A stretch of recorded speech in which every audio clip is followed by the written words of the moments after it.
Our greatest weakness lies in giving up. Welcome to the Guyana Dialogue. I'm your host, Shamiza Ali, and it is truly a pleasure being here with you this evening. Our topic tonight is water quality across the country, including portable treatments. The Guyana Dialogue is being sponsored by the Coordinating Council of Guyanese based in the US, UK, Canada, the Caribbean, and Guyana.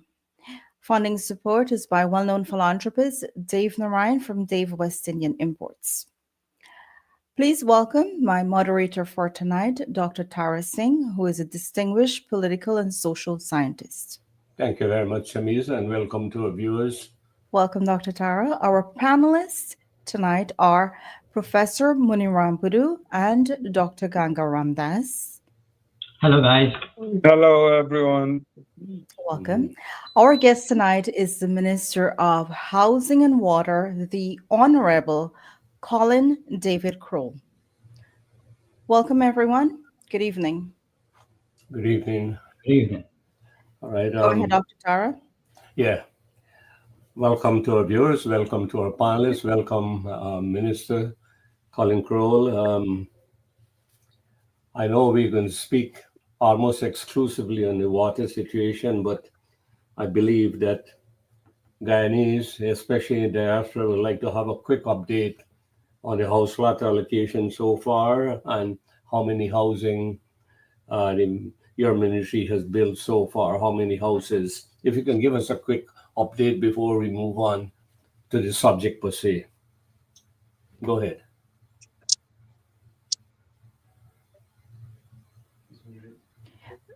Minister, you're muted. If you can unmute.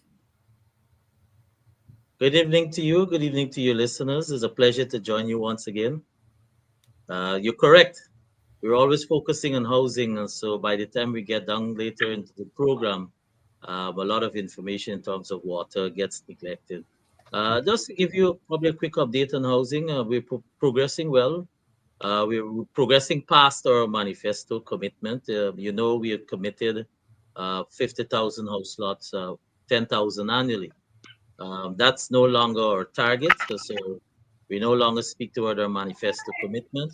In fact, as I speak, we're over 47,000 allocations. So that will tell you where we are in the context of a manifesto. But what we've committed for this year is that we're working to clear the backlog for the other regions in terms of pending applicants except Region 4. And I must provide a clarity when I say that. It's not that Region 4 is any less important, but in the context of the numbers. So, for example, Region 4, we have pending applicants about 40-something thousand. We have allocated, since we're in office, of that 47,000 that I just said to you, about 28,000 were allocated in Region 4. So you'll understand majority were allocated here. But for the other regions, because of the amount of pending applicants, we're looking to clear as at December 31st, 2024. That's our target to clear for allocations. And so we're working assiduously to have this achieved. It's no mean feat. In fact, so what will happen, it means for 2025 will be our largest volume of allocation in any calendar year. Let me just clarify something. How many pending applications or house lot you have right now, totally in the country? Our pending list applications will be somewhere in the vicinity, maybe about 60-something thousand, when you take the different regions into. And when your party took power in 2020, how much was the outstanding application? It was about 70-something thousand.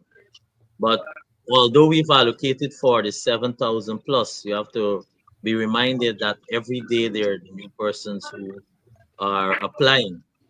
And one of which is simply because of the success story as a result of our persons being able to be allocated. So the interest is there. And that is why you'll have any one day at the regional or the main office, you'll have a fair amount of persons applying for the first time. And what about the housing now? I know you have been although it's not in the manifesto, your ministry is building several homes. Can you give us an update on that? Housing. Oh, absolutely. So we have in various regions a number of houses that we're working on. So we have on total about 3,800 or to 3,900 houses that are under construction at various stages. So to date, we've handed over or completed about 2,200 of those. We've handed over, meaning persons have received their key and they're living in their house. And as I said, it's various categories in various regions. Region 4 will have the largest volume.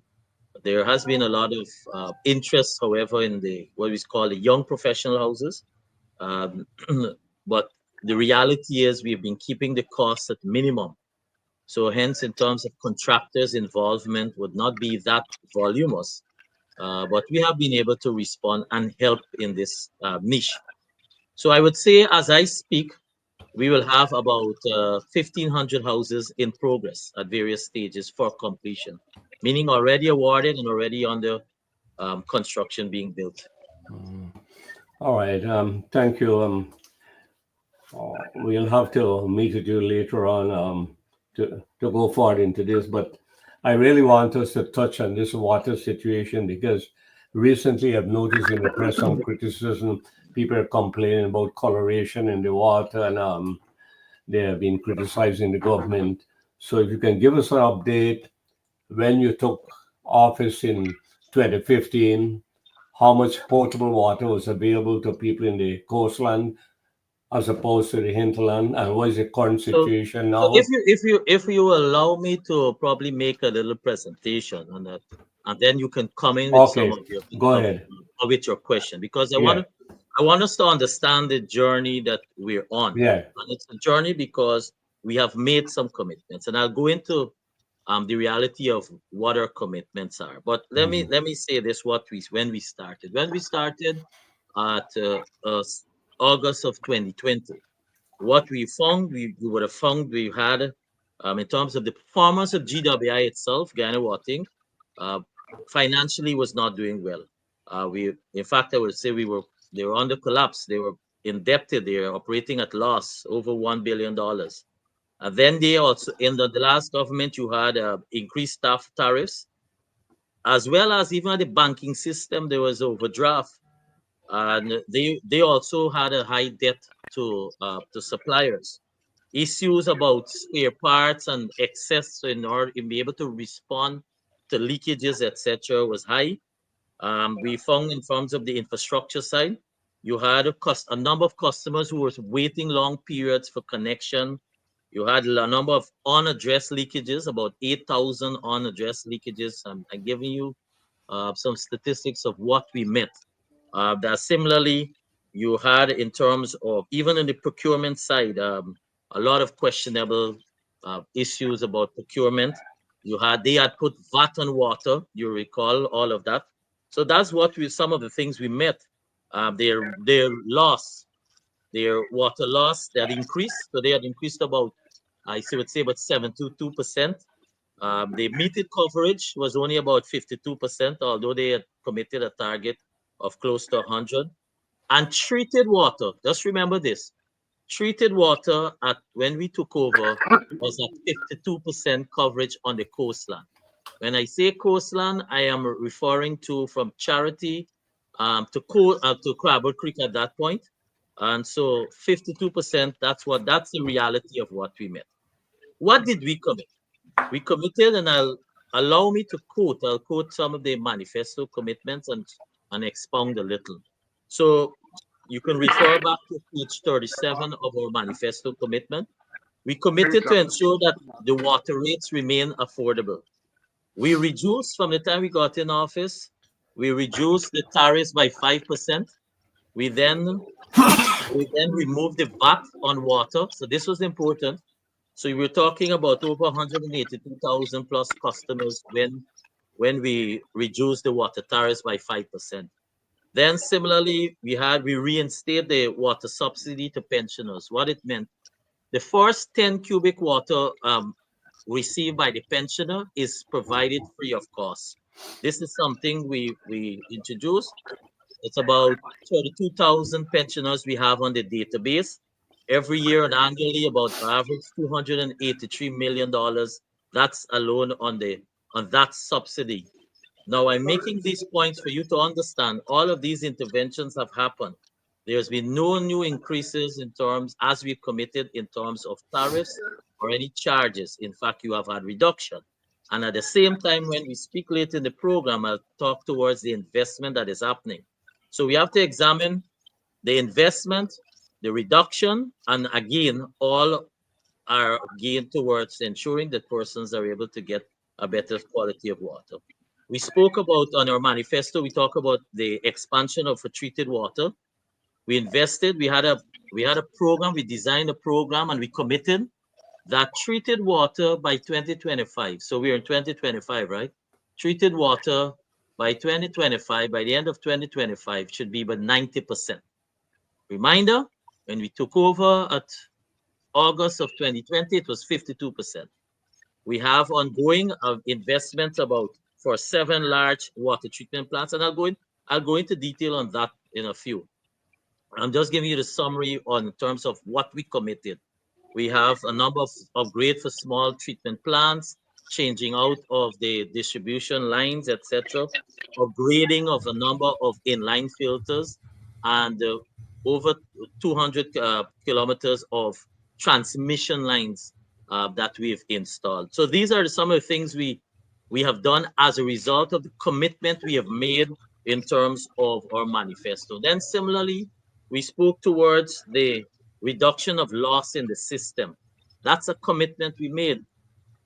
We have more than 84,000 customers that have been installed. That's between middle of 2021 to the end of last year. 84,000 meters we installed. And this is geared towards helping to reduce the wastage as well as to help our enhance conservation, to promote to have water being used wisely. Similarly, the non-revenue water, the water losses for both commercial and real, and as well as for the households, it moved from 70%, let me repeat, 70% in 2020 when we took over, to last year when we reduced to about 60 to 62% at the end of last year. And as I said, reduction in the loss in the distribution system is something we committed our manifesto. In our manifesto, we also committed to the increasing the access, that's in general for potable water. So we have the population in general received increased access. In 2020, when we took over on the coastline, about 96% were getting the access to water. We have increased that to about 98%. In the hinterland, it was on average below 50%, so I would say about 46%. When you take into consideration the hinterland regions of regions 1, 7, 8, 9, and some of the riverine for the other coastal regions, which we consider part of the hinterland, about 46% coverage. And we have since moved all of that.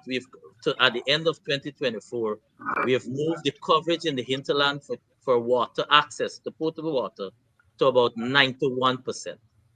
We have therefore committed that by the end of this year, we will have 100%. And I'll go into details once time permit, and if you permit, to give you some analysis or statistics of what we have done in depth in terms of all of these. So those are, in the summary, what we committed in our manifesto of what we will accomplish. All right. Now, sorry. All right. So let me go over to Professor Boudou to ask some follow-up questions in relation to the manifesto or your promise and what you deliver. Professor Boudou. Minister Croal, it's good to see you again, and thanks for coming back on the program. Absolutely. Always a pleasure. Talk about the water, Guyana, the land of many waters. Right? Does your portfolio include wastewater or just potable water for human consumption? Yes, it does include wastewater. Yes. And that water you're talking about is also for commercial use, right? Correct.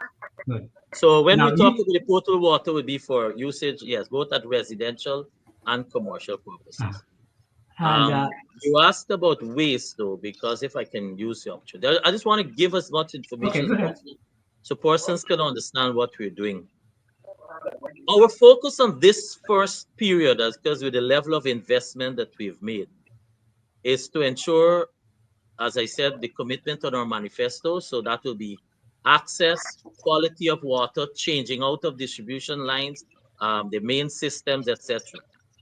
They obviously on the next phase, the focus will now that we have addressed those, the next phase will have some continuation as well as in cooperation to deal with the wastewater. We have plans for a wastewater treatment plant for Georgetown, Georgetown in itself, because that's in terms of, Georgetown starts on the East Coast, somewhere in the vicinity there, or by industry and ends by agriculture.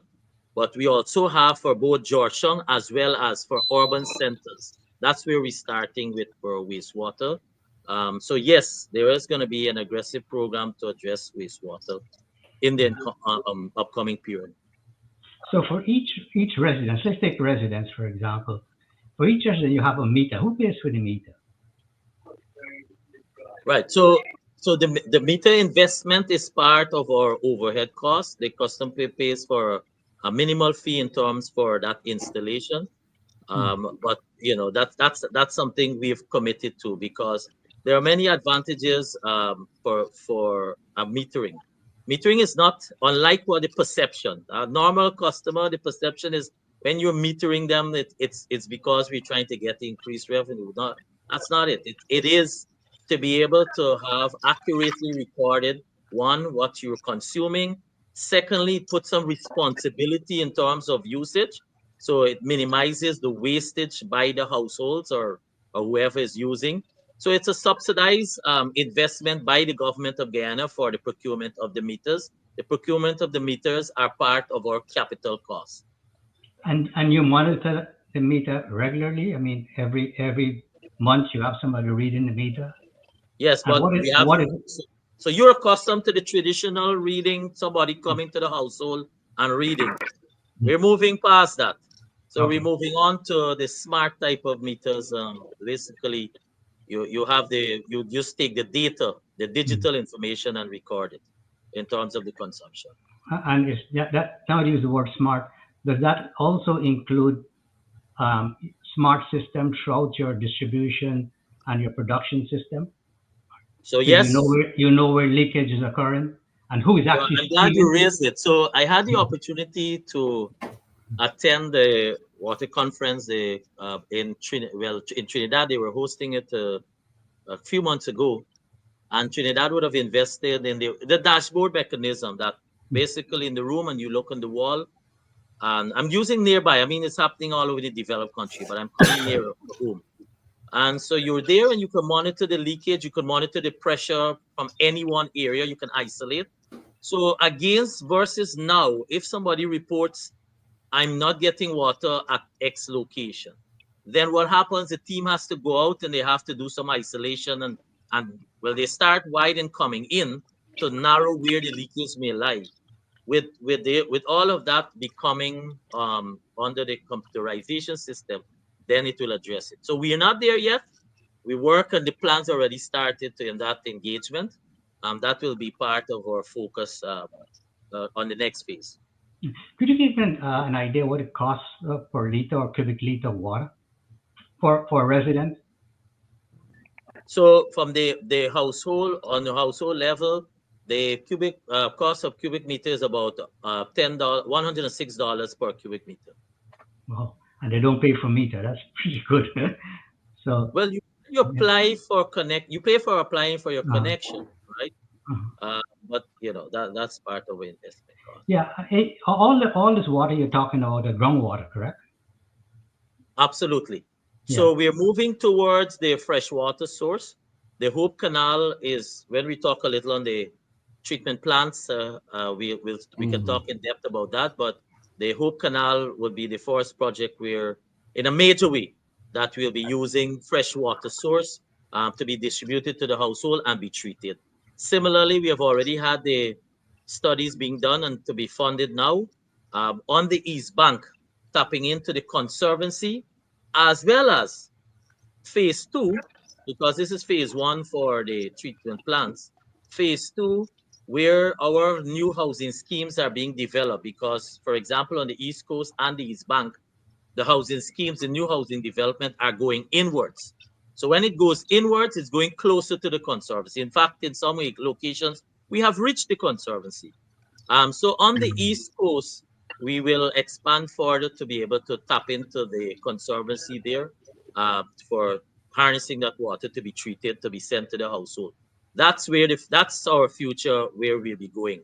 At this point in time, as you quite rightly pointed out, we're drilling to have a number of wells in place. Now, are you doing And regular then similarly, for example, Mhm. in Region 3, you have like the Bursiri Creek. You heard the president also announced in terms of similar hope-like canals in other regions. Once it's close by and can be beneficial in the long term, yes, we will invest in that. How are you monitoring the water quality? Are you using international standards? Yeah, absolutely, the WHO standard, and we have our laboratory. We have it's across the country. We have all of those the water samples that they come in and they are tested. So we have a 24-hour testing facility at Guyana Water Inc. All right. And Dr. by the way, Bulu? it's certified, so far certified laboratory, right? So we Okay. have the standards being met. Professor Budu, your last question before we pass over to Dr. Yeah, I Ganga. just want to follow up on that. So, if a certain area the water quality is not up to standard, how do you notify the customers? Well, first of all, we have to address that in house firstly, because if the Mm, quality is not there, from our level, we have to improve it. And I'll give you mm, a simple example. Well, basically what we do, we correct what is happening. mhm, On the coastline in certain uncertain parts of our country, the water that, for example, that comes to the household, it's high iron content. yeah. And that is why we have to put a number of treatment plants in, although you're doing freshwater source. Then in Mhm, some cases, you'll have that salty taste depending on where, for example, Letem Region 9, the water has a salty taste, although, So based on that, we were able to respond, but we have very frequent testing that is being done. Mhm. All right. Dr. Ganga, over to you. Thank you, Minister Kroll. Can you hear me? Absolutely. Um, Thanks for such a comprehensive approach. It's holistic and you have impressive management. And also, you mentioned connection happiness. I can remember the old estate when you're waiting for your connection, and when that water comes, it's happiness all the way through. You've also outlined the emphasis uh, on infrastructure related to water. That's a very important investment that you've outlined for us. There, however, challenges in the water uses area. You have household uses, which you have mentioned, and I'm impressed with the hinterland touching 90 plus percentage access. The agriculture plus household has always been a challenge since the old days. With the cane fields and the household uses. So I would like you to address that at some point. Also, the different treatments of water based on the sources. So, in terms of water purification, we have artesian well water, that's groundwater, and then you have aquifers, and you also have the special case of the Lamar canals and the Lamar canal that goes all the way to Mahaika, and also the adjoining wetlands.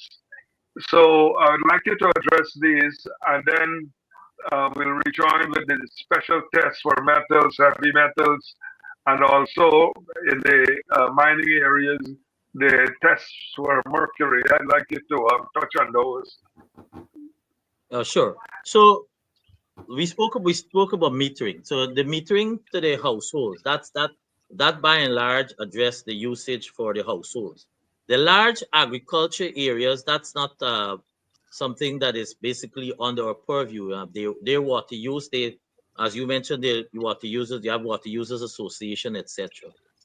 We don't have really challenges in that regard.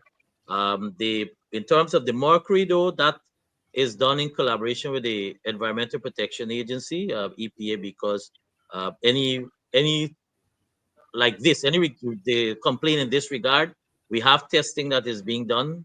And like, I'll give you an example. In the mining areas, for example, Mazaruni River, etc., Region 7, and areas where we have that kind of activity taking place, you will have that complaint because most of those villages, they previously were utilizing from the river or creek source.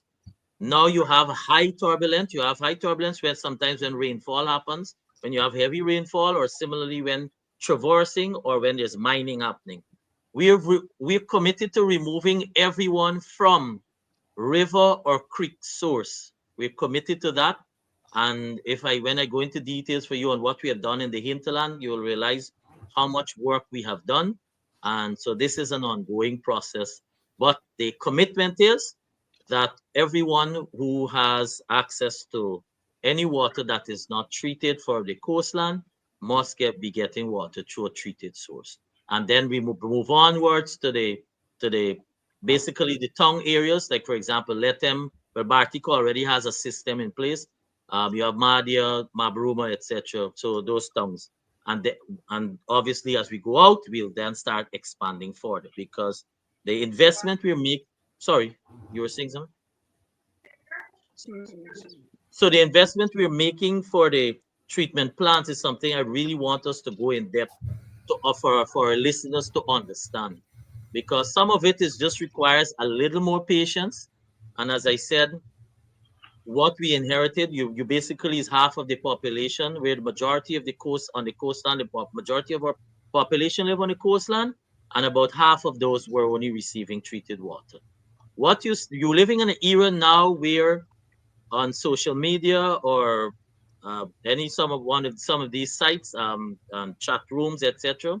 So as soon as something happens, you may see that being posted or pop up.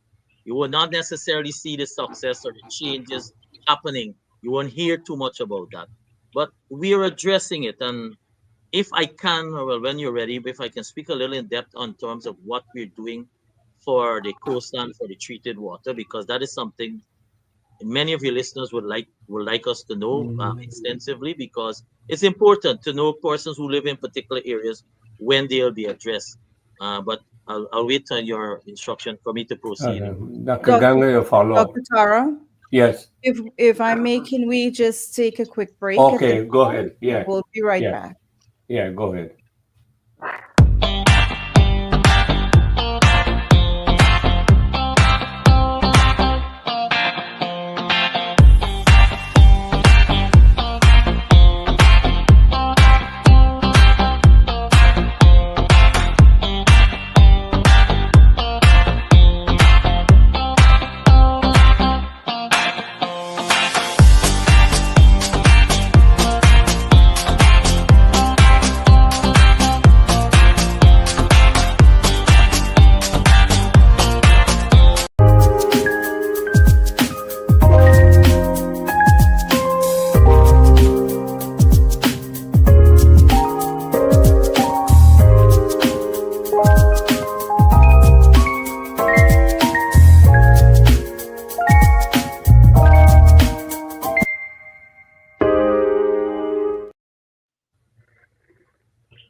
Yeah, Dr. Ganga, over to you.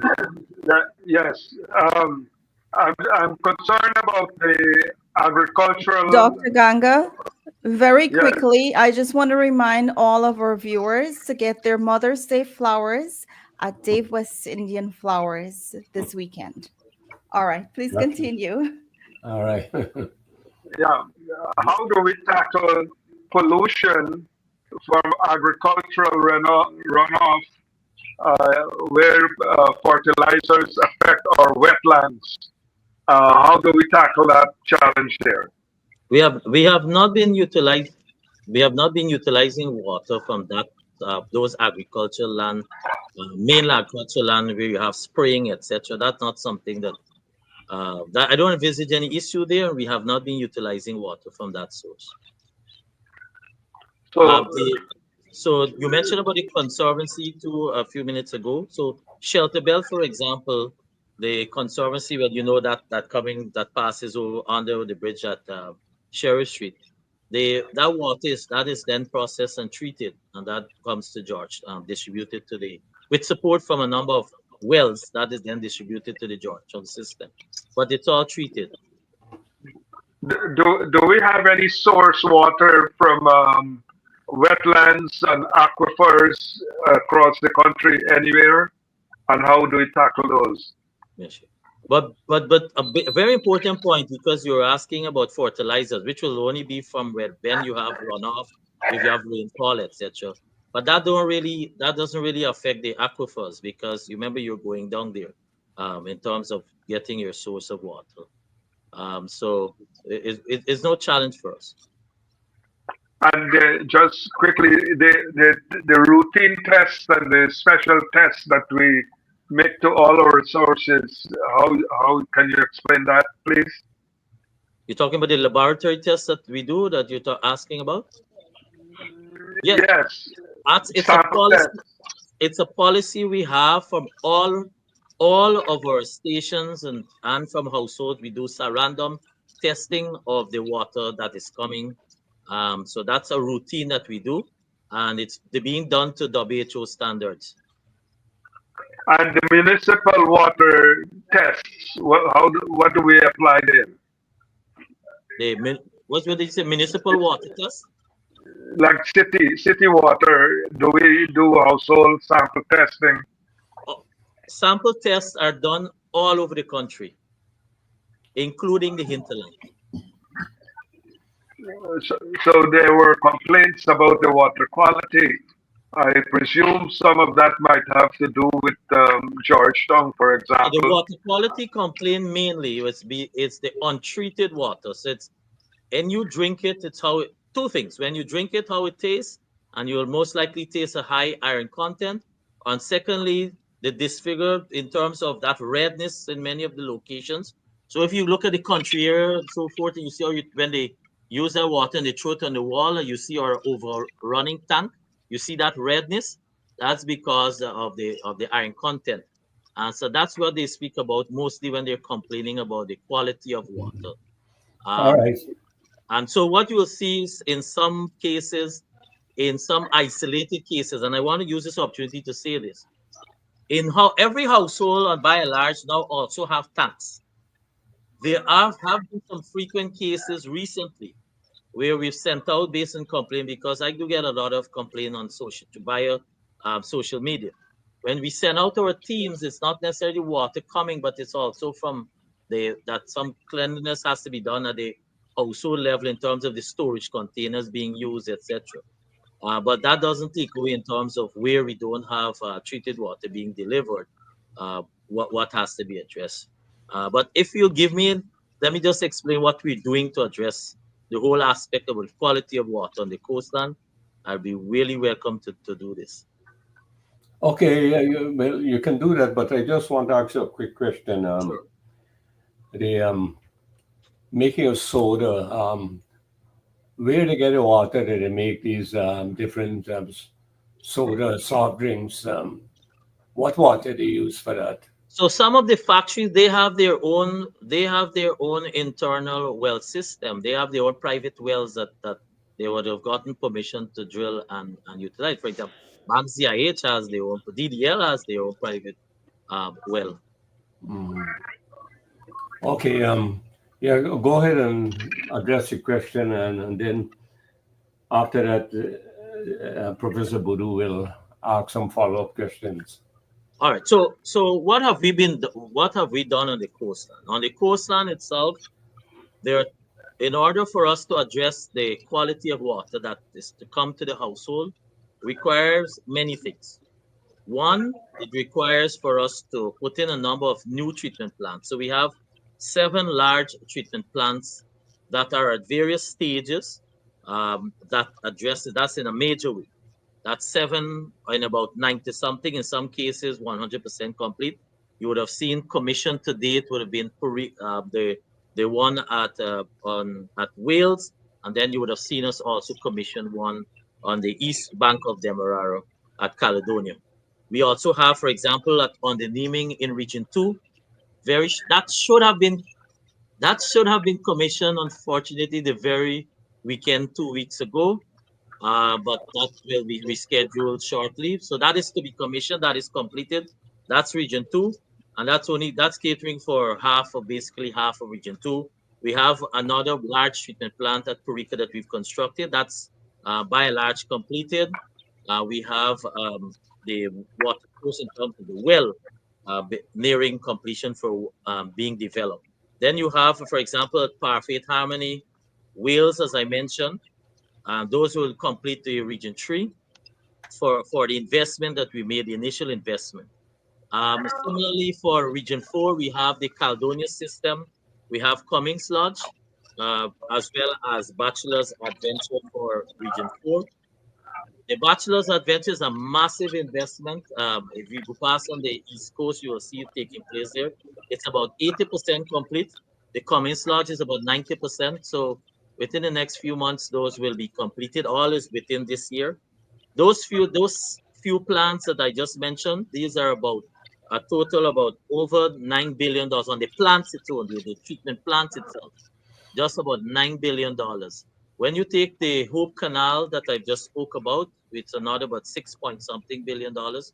So we're talking about $15 billion minimum on the investment on the plants for these 7 areas that I spoke about. In addition to that, you also have the upgrading for a number of smaller treatment plants, because before we had small plants, and these small plants, like for example, there were 5 MLD output, we're increasing it to about 15. So we're increasing the output. So we call that the upgrades of the existing treatment plants. Number of them we put in line filters. The inline filters too, again, will allow us to be able to put treatment system. This is done through a CDB program, the Caribbean Development Bank program. So that is on stream. Then we have to come a number of treatment plants to come that are on the next phase. So we have, for example, we have the Mariah's Delight, that's in Region 2. That will complete because Charity is one of the highest iron content area you can find on the coastline. So with on the Naming and Mariah's Delight, that will complete to give us 100% treated water in region number 2. Region 3, for example, the islands, they are getting independent treatment plant. That is in terms of Wickenham and Leguan Islands. And I spoke about in terms of what we're doing on the other areas. So the entire Region 3 is covered. We have for Region 4, that's covered because I already identified the areas. Region 5, I didn't speak about that because the Bath water treatment plant will complete Region 5. And then we have an Adventure Region 6 in that's for Berbice. So that will complete by and large the coastline program. But I want to make this other important point. In all of these, it requires also the drilling of a number of wells because we have a massive program for also drilling of new wells. In fact, from 2021 to last year, we have drilled about, I would say, about 38 coastal wells. In 2025, this year, we have another 12 or so that we have already awarded and some have already started. So if you want to speak about within 5 years, we're talking about over 50 coastal wells being drilled. That's a lot of wells, and that's required too because, as I said, with each treatment plant has to have the necessary supply of the source of water to keep the reliability and the pressure to a particular level. And in addition to that, you also have a number of our new housing schemes that we are developing. So that's also putting a lot of more work on us. So while we're addressing existing customers, we have already started the planning for the new housing development that to be opened up as per the allocations we are doing currently. And those will be part of the phase two. Those are not catered right now in the phase one treatment plant aspect. I want to make that very clear. The phase one caters for all the areas we have already allocated, but the new areas we are now opening up, that is not on this current program. So that's a lot of investment in terms of the coastland. The hinterland, or let me just ask if you have any question here before I go on to the No, hinterland. yeah, let's go. Professor Bodu. Yeah, Minister, for the safe, reliable, and quality distribution of water, you need certain elements. You mentioned wells, and the wells must have a pump, which you're probably using electric pumps, correct? Right. Then Electric they have pumps, to. and we also too. Well, the electric, and we're also in keeping with our commitment of renewable energy. All right. We've already started some focus in that regard. Okay. And then from that, it goes into a treatment plant. You mentioned something about a treatment plant, because if you don't treat it, then you get a discoloration and so on. And when I was living in Guyana, I know how it stays because I was living in the country, right? And at that time, Borno was given water 2 hours a day, right? And we had to fetch water from a well that served about 500 people, right? Now, and after from the treatment plant, it has to go to storage, and then it goes to the distribution system. Are you going to have any We're on storage? track. You didn't mention that. Yes, all of that. That's correct. That's the process. That's correct. That's what's happening. So that is why at each one of these treatment plants, you see these large circular storage tanks, by and large. That is to ensure that we have build up in the system, and there's always a supply there for the distribution. Now, an important thing in water, especially in places like Guyana, is education, right? Because I don't think, for example, people really understand the expenditure that is involved in getting water to their house, right? They see Guyana as having, land of waters, right? So when you started off by saying land of many waters, I wanted to say that while you say land of many waters, waters, a lot of persons don't realize how it's a scarce commodity. Exactly. The people of the hinterland, by and large, understand this more because they're more vulnerable with climate change. So a lot of times when they have the diverse or prolonged dry period, they understand the usage of storing water and rain harvesting, etc., more than anyone else, by and large. Yeah, because so you have to do education, and that is very important also for the efficient use of water. And it starts at the school. Right. And now that you mentioned climate change, I believe the water is likely to become more valuable than oil because of climate change. Now, I work on projects in Arizona on water banking, where water from the Colorado River and partially treated wastewater are stored in aquifer in the ground, and it's kept there for later use. So a place like Arizona at the moment, I think, has about 100-year supply of water, right? And that is going to be monetized. Do you have any policy, long-term policy? I know you're just trying to fix all the problems you have. Do you have any policy long-term on water conservation, storage, and potentially monetizing this resource? So we are addressing one of the other things we committed to is looking in terms of our water policy. So certainly as we move forward, in terms of how we want to be able to protect what we have futuristically for the next generation is something we'll have to address. But we recognize, and that is why we are starting now when I spoke to you about tapping into freshwater source, because we recognize the challenge we may have if you're depending on that groundwater alone. And here is this, you have Guyana, which has a DNI system, a large DNI system in all the regions. Here is it that we have an opportunity to use fresh water and treat it and transfer it to be able to use for the home use. And so that's one way we have started. It does not address what you asked, but it means we have started in this regard of looking in terms of water usage and maximizing what we have. Yeah, I think that the general general word for that is water security. Yes. I think that's a general word that people use.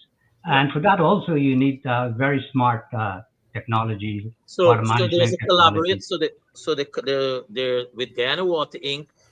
Then you have for the Meteorological Office for Guyana, for Ministry of Agriculture. We have what is that speaks toward the setting up of the National Water Council, and the National Water Council have its mandate, and certainly usage, preservation, long-term direction, and policies and guidelines is part of what their mandate involves. So the setting up of the functional National Water Council is something we are addressing currently. Yeah, because it's very it's very important for long term, and that also includes sewage and wastewater in general. Absolutely, yes. One of the things I suggested, and it's probably your ministry, about all these new housing areas that you're developing, is to actually build a reservoir in those small reservoirs in the area to catch all the water in that subdivision, for example, and then gradually release them into your oversubscribed drainage system, because your drainage system was not designed for the kind of housing you're developing. It was developing for cane, right? And that is very important because you can sell lots there at a high price because it become lakefront property. But at the same time, you're having a water conservation there in your plan. And that is something I would suggest that you look at as you develop these new housing divisions. And also, it's about sewage systems. At the moment, where is Georgetown sewage being disposed? Is it go to any sewage plant, or you dump into the Atlantic like that? The Atlantic Ocean. So that's what we're going to be addressing. Yeah. And this new subdivision, are you using septic tanks? Yeah, they're still, yes, they have new housing areas. They're still under septic tank usage. And these are conventional septic tanks. Absolutely, yes. So you're not using any smart technology on this. Not on for the housing development as yet. Yeah. Silica City the advanced Silica City will have that aspect, but we're talking about for the average on the actual beginning. Because that is important, especially when I know you guys are committed to UN sustainability and so on. And I think those type of things, you have to look at it and holistically, all water, holistically, right? And so you can always conserving the wastewater in this process, right, Tara? But in the reality of the real world, no, there's nothing like waste. There's nothing like about wastage, because everything can be converted for other purposes. So certainly, as we address, and as I said, we have to prioritize our focus and be realistic. So now, by and large, we are addressing, or in this first term, what our priority needs in terms of what needed to be done. On the next tenure, there are some things that we will start to make a priority to be dealt with. Oh, one other thing before I go to Tara. I did a lot of work on subsidence due to groundwater pumping. And if you look at places like Shanghai and so on, right, because I was there recently, they got a lot of problems with a lot of subsidence in very major buildings in Shanghai, right? So moving away from groundwater is essential for Guyana. I know you're getting it deep down in the B sands, but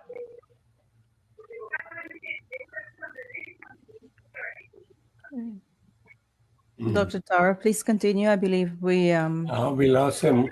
Okay, Yeah. Dr. Ganga, you can pose your last two questions. Minister Collins, can you hear me? Yes, I'm hearing you. Yeah. Okay, you mentioned well drilling. Now, you need to explain for us how this is assessed, because of course it affects the water table. Here's a situation that happened in Texas. The growing of grass for export lowered the water table, and it affected the neighboring communities. So, how do we address, or how do we assess the water table situation in the various parts or the various regions of Guyana? But basically, our water is pulled from the aquifers. The drilling, because you're going down there and we're pulling. We have testing. In fact, we do logging before we drill to see, first of all, test the reliability or possible productivity that area may have. And so once that happens, then you have a study that is done in terms of we really long term. We're looking to do a study uh, to be able to address what you're talking about, to see how much affected we are, what's happening below there. But that's part of the upcoming plans. But we don't, at this point in time, foresee any issues in terms of where we're tapping into the water source. Do we have any plans to use constructed wetlands to assist in the cleansing and the removal of bio organisms that would assist in the purification of the water through natural means? How do we have plans for that? Constructed wetlands. That's part of the medium to long term plan. Where with terms of the wastewater treatment, that's on our long term plan. Yes. The reality Okay. the reality is that we have to start somewhere. So a lot of the focus initially was on short term, meaning immediate interventions, with a long term vision of what needed to be done. So some of these things you're asking and looking forward to, yes, as our country evolve, in terms of usage, in terms of population lifestyle, in terms of where the population will be concentrated, etc. So do we have to respond in terms as a country and develop to be that developed country. So we're moving in that regard, but we just couldn't speak about those languages or terms in the initial period of the investment we're making to transform the sector. All right, Professor Buddha's back. Professor, you have 2 more minutes to make your point or ask your questions. Um, how does your ministry collaborate, say, with international organizations to enhance water infrastructure? We, we are part of a number of committees too internationally. We are, Mm, and in fact, we have the Caribbean Wastewater Association. We are a member. Uh, in fact, the current chairman for the Caribbean Wastewater mm. Association uh, is from Guyana. We also have the response in terms of the Global Water Partnership. So we have a number of collaboration with a lot of these agencies, international agencies, relevant agencies that addresses in terms of water, wastewater, environment, because environment is equally important. And so we are partners to many of those agencies. Now, when you came on here before, you were talking about housing and now water, and it looks like your government doing a tremendous amount of work and to improve the lives of Guyanese. And I think that you guys should be back in next 5 years in government, and I hope you Only do. five. About forever, but anyway, But let, but let, but let me make this point. Let me say this very. And it's not relevant only for the housing and water sector. It's for government, our government in general, this PBPC government under President Ali. The rapid changes and transformation that is taking place, the development that is happening, even simply at an infrastructure level, the amount of work that is being done. Sometimes what happens is that we are victim of our own success. So you have a number of, let's talk about roads. You have a number of community roads that are being done, thousands of community roads, highways being built simultaneously. So this is moving from Orton dams, from whatever else kind of texture road to proper roads. Now, if a small hole develops, you see that on social media, you will think nothing is happening. But that's fine because you elect a government to ensure the things that we make changes and make things to happen. And it's a similar scenario for the housing program. The volume of what we are doing, and as I was saying to someone, even to today, the similar amount of staff and the volume we're doing per year, where you also have allocations, you have to sign the agreements, you have to process the titles, you have to do the surveying, you have to do the infrastructure work, the volume that we're handling versus what previously used to happen. You may see somebody, one or two person complaining, but that does not take, that takes away from the thousands of persons who are getting through. And that one or two complaint gets lost in all, drowns out what the success story is. And so sometimes, as I said, it's a lot happening. Our people sometimes take for granted what is happening. And it's very important when we repeat what we have achieved. It's very important because context is very important. And that is why I started off this program by reminding our listeners what we started with at August 2020. So when our stewardship comes the later this year to be judged by the electorate, the scorecard will speak for itself, and they will have that opportunity to understand and reflect what we have achieved and accomplished in all Yeah. sectors. But Minister, I complain to you and several other ministers on this show that your messaging has to be much more powerful. And I think that's one of the weaknesses that you have. And I think, and again, the other thing I've raised with many ministers is that you need to have a master plan, a master blueprint that people can see an overview or bird's eye view of of the magnitude of the things you are doing. See, transformation is easy, infrastructure, but transcending people is much more difficult because there's a mindset. And you have to change that mindset. And you change that mindset by education, by messaging, right? And give them things that they can see what you are doing and actually feel and experience it. And that's not easy too from the days in which I know I live on the Burnham, right? From those days to what you guys are doing now. Okay, thank you, Dr. Budu. Dr. Gangu, your last point. Yes, I would like to understand how the city's aging infrastructure for water delivery and so on is tackled. If we have good infrastructure in the city, then the households in the city can use household water filters. Like I used to have a company called Air and Water Management. This is just something I found. The water filter can be used by the households. That's their responsibility. So how does the infrastructure at the city level, which governmental level is responsible for that? So let me start off though to talk about Georgetown in terms of being able to provide a better level of service. If you've traveled recently to Guyana, you travel along High Street, Main Street, etc. At certain points, you will see leakages come happening there. And that's because of the old infrastructure. And we're changing out all of that. There are two ways we're suffering. The old infrastructure, so we can't, if we increase the pressure, then we have those lines cannot accommodate it.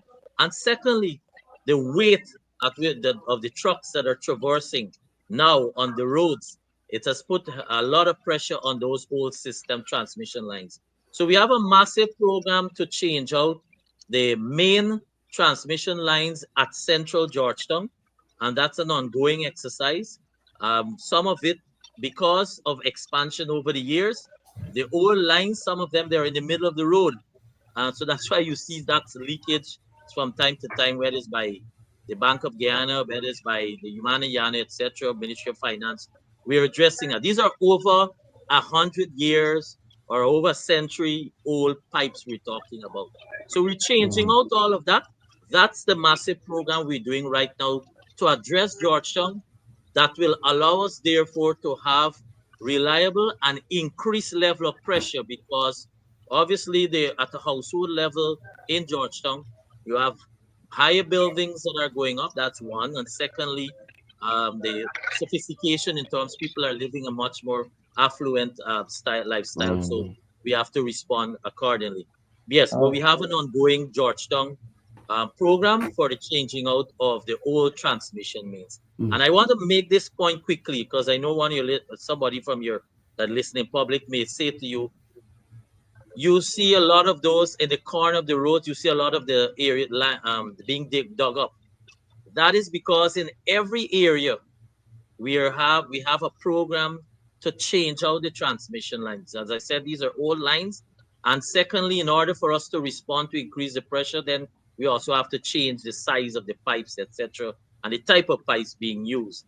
So sometimes you have whereby an area, the work has been done on the road, and this, I mean, we all live here, and so we all are part of this complaint. And then you go GWI, you seeing a few months after digging up the corner of the road to lay pipes on the road, of a road that's just being done. Sometimes because we collaborate as much as public Ministry of Public Works for our program, but then there's sometimes that you just, there's so many things happening simultaneously, you just can't wait. But the effort is therefore to ensure that whatever disruption is done, it's reinstated to its original form. Okay, thank you, Minister. We're coming to the end of our program, but I just want to say, Minister Collin Croal has been one of the most responsive ministers I've had the opportunity to interact with. Whenever I ask him for any piece of information, he will deliver on that as soon as possible. I know ministers are very busy. I also want to commend him and Minister Susan Rodriguez for the fine work they are doing at the Ministry of Water and Housing. But there's one Allocating reality 40. there. There's one reality there, Doctor, is that we still have a population with the perception that you have to see the minister for everything. Yeah, yeah, yeah. So there I are a lot of persons who come through the door asking to see whether well, myself or Minister Rodriguez. But we literally cannot see everyone because we have yeah, staff, we have mechanism, we have a policy, we have guidelines. yeah. So I those we know. try to share these so people can follow as much as So possible. I want to thank you and the minister and your staff there for excellent work you're doing, allocating 47,000 house lots and building over 3,000 homes, which you didn't cater for in the manifesto. A really substantial contribution to the transformation of Guyana. Now I'll pass you over to Shamiza, our host. Shamiza, over to you. Thank you, Dr. Tara, and thank you to our panel tonight. Minister, thank you for being very transparent in everything that you're doing. We do have a few questions from our viewers, so if it's okay with you, I'd like to go ahead and ask those questions. Our Yeah. first question is from Shireen Shiraj, and she's asking about she says that she wants to know about the credit that senior citizen is receiving for water and how much of a credit is given to them. So it's the pensioners. Once the meter is in the pensioner name, the first 10 cubic meter of that water is written off and it's provided free of cost. Okay. And then she has a second question. What is being done for the people at Plastic City? Plastic City, okay, that's region 3 if I recall. So that's near the Vigan Hoop area. We're addressing that area there but some can stay, most cannot because of the proximity of where it is in terms of the sea defense. So we have a relocation program that we're addressing right now, and we intend to relocate those persons to be offered to Wales as part of the Wales housing development. Okay. And this is more of a statement from Ramesh Prasad. He says, I live in a village called Annadale, East Coast of Marar, for 50 years and still cannot use the tap water to even cook with. So I don't know what water the minister is talking about, but still paying for water all these years. Yeah, well, he probably was not following. I did not say that we have 100% access to treated water as yet. So Annadale, if I recall, will be getting water from the Lusignan system in terms for treatment. So we have inline filter upgrade that is happening from the Lusignan system that will address Annadale. That is in progress as I speak. So in a few months, that person will not have that complaint. It wouldn't be 51 years. So let me put it that. Okay. And we also have this statement. It's more of a suggestion from Mr. Jailal. And he's saying, in this land of many waters and revenue rich from oil and soon gas, it is time that pensioners, especially senior citizens, be excused from paying for the usage of water. I I I hear that person, but we have to. I'm not saying nay. What we have to recognize is what the progressive changes and implementation we have been making, and we still have a new manifesto commitment that can come on stream. We started off in 2020 over the first year by force of all for that listener, reducing by 5% the tariff, reducing, let me repeat, reducing the tariff. A lot of persons forget this, reducing to every household 5% of the tariff being charged on water, and then introduce that subsidy for the pensioners. The suggestion is listened, and you would have heard the vice president or general secretary a few weeks ago would have opened for suggestions towards our manifesto commitment. So I heard that listening. Thank you. And this one is from Ramona Bir Karim. She said, I left Guyana before the death of Burnham and literally lived most of my life under the colonial system. Water was free and drinkable. If you're starting to produce refined and filtered water for the city and now creating rural housing schemes, why not introduce the system? Why should one set be more privileged than the others? I don't get the part, but the privilege. I missed that part. I'm just provide She said, clarity. why should one set of people be more privileged than another set of people? But She that's what I don't get. Which set more privilege? I'm missing something there. But let me just make this point to compare what happened in the 60s to what is happening now. We have to be cognizant of the number of households back then. We have to be cognizant of the usage of water back then versus usage of water now versus the number of households, etc. It's not comparable in terms of the volume. I think she's referring to the rural housing schemes, the, the filter water system. Oh, so that's why we said we're starting with the coastline. Majority of the population lives on the coastline. And so on the coastline again will now be from Charity to Motsu Creek. That's traversing the entire region 2, 3, 4, 5, and 6. That's where we're starting with. Then we're moving on to the town areas for uh, the municipalities, where you have Baltic is already covered. So you have Region 9, Region 8, Madhya, Letem, Region 1, Mabruma. And so it's moving onwards. And obviously the other towns on the coastline are already covered. So we're widening the net. We're working as we go along. So I'm not sure where we will have inequality. Okay. This And, question, another point I want to make here, water that is delivered to the hinterland is provided free of cost. okay, that's Very good to know. important too. Yes. Yes. It's Shanice J non-revenue said, water. okay, when will new development for remigrant open? And that is, we're speaking here about house lots allocation here. Yes.